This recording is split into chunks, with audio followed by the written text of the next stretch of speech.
Welcome to our channel. Today we how to disable CCPA/CPRA data processing in TrustArc. Complete guide step by step clearly.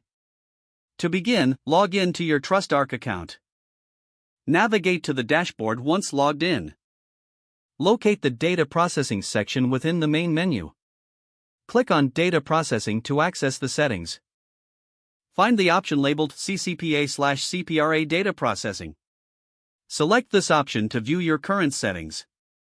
You will see a toggle or checkbox for data processing.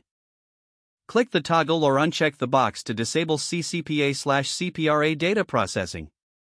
Review any prompts or notifications that appear. Confirm your selection to ensure the changes take effect. Once confirmed, you will receive a notification indicating success. Return to the main dashboard for a summary of your settings.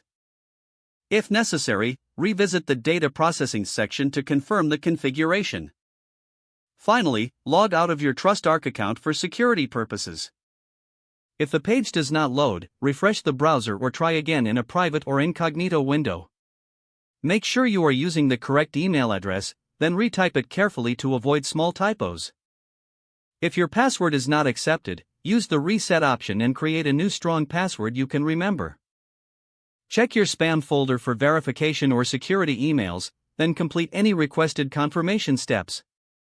Enable two-factor authentication if available to improve account security and reduce unauthorized access risk. After signing in, review your profile details so your contact information and settings are accurate and current. If you see an error message, note it down and try again after restarting your device and internet connection. Log out when you finish, especially on shared devices, to keep your account and payment information secure. If the page does not load, refresh the browser or try again in a private or incognito window. Make sure you are using the correct email address, then retype it carefully to avoid small typos. If your password is not accepted, use the reset option and create a new strong password you can remember. Check your spam folder for verification or security emails, then complete any requested confirmation steps.